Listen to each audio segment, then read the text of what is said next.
The commissioner of the Food and Drug Administration, Dr. Stephen Hahn, says he's willing to fast-track a COVID-19 vaccine. Public health officials, including Dr. Anthony Fauci, warn this could jeopardize safety. Other experts claim Hahn's statement is politically motivated to help boost the president's re-election bid. Here's some of what Hahn told CBS News chief medical correspondent Dr. John LaPook about that issue. Our decision at FDA will not be made on any other criteria than the science and data associated with these clinical trials. I have not been pressured politically to make an incorrect decision. How about pressure to make what you think is a correct decision? So we have felt, there's been pressure throughout this pandemic. I think anybody who doesn't acknowledge that would be kidding themselves. There's been pressure to make sure that we get medical products as quickly as possible to the American people. For more, let's bring in Dan Diamond. He's a healthcare reporter for Politico. Hi there, Dan. Thank you for joining us. What are the concerns surrounding a potentially fast-tracked vaccine? Elaine, I think there are a few concerns that have alarmed scientists and some Democrats. One would be about making the vaccine available to more Americans before we know the full potential of either side effects or how effective it even is to stop the coronavirus. There are a few vaccines that are in what are called phase 3 clinical trials. That's the last step before a vaccine would get full approval. The idea that Commissioner Hahn has weighed is emergency authorization, where some of the vaccines might be made available to small populations, health workers, people particularly at risk, and jumping that line, especially in the middle of a political season, could raise questions of independence at FDA, which has battled the specter of political interference for some months now.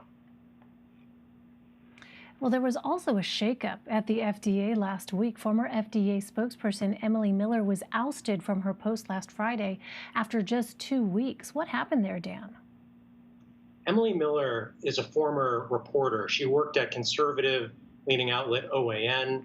She has been a political aide to Republicans. She was only installed at FDA, as you note, a few weeks ago at the direction of the White House. Not someone who has a background in health or science, but was seen as a person who could help manage pandemic communications. Almost immediately, she clashed with the scientists and Commissioner Hahn, his leadership team. There was a high-profile rollout of emergency authorization for a treatment called convalescent plasma as a possible way to treat coronavirus. Emily Miller, as the new spokesperson, was very quick to tout data that turned out to be wrong, to battle over the authorization, and generally handle the rollout in a way that struck Commissioner Hahn and his allies as not what they need in the middle of a pandemic. So while she's been removed from her post as the top spokesperson, she's still at FDA, just in a different role.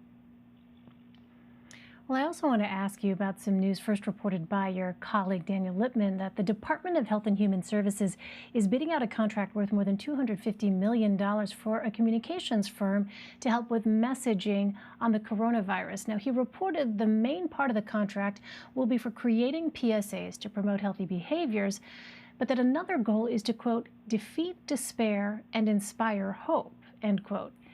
Is this kind of PR push unusual for HHS?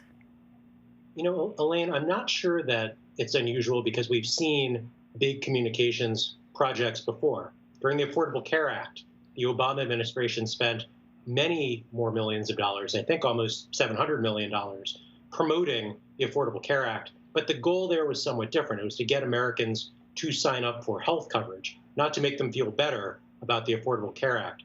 As you allude to, as my colleague Daniel Lippman found, this contract specifically is asking for communications professionals to help inspire confidence in the response to coronavirus, to defeat the despair around the issue. And that part is different. And I know that there are Democrats already looking into this contract and deciding whether or not to investigate the means in which it came together. Right, we're talking about taxpayer money here. Also, Dan, last week, the Trump administration announced a $750 million deal with Abbott Laboratories to acquire 150 million COVID rapid tests. Where will those tests go, and who might be able to use them? So, Elaine, that story I know well because I broke it. The idea behind the plan is to get these rapid tests, these new tests from Abbott. They cost about $5. They're known as lateral flow tests. What that means in the most simple terms, it's a type of technology that doesn't require high-end lab equipment. It's similar to a pregnancy test, except these do need to be administered by health professionals. But very quickly, within 15 minutes, should be able to determine whether someone has COVID-19 or not.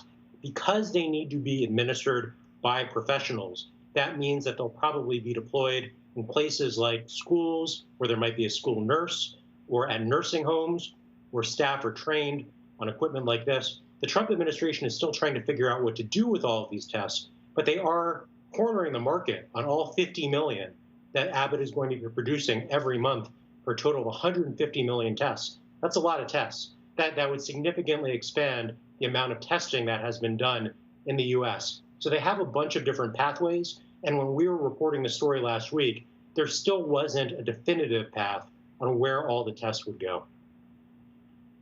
Such a great deal of interest in these rapid tests. I know you'll continue to follow it. Dan Diamond of Politico. Dan, thank you so much. Thank you, Elaine.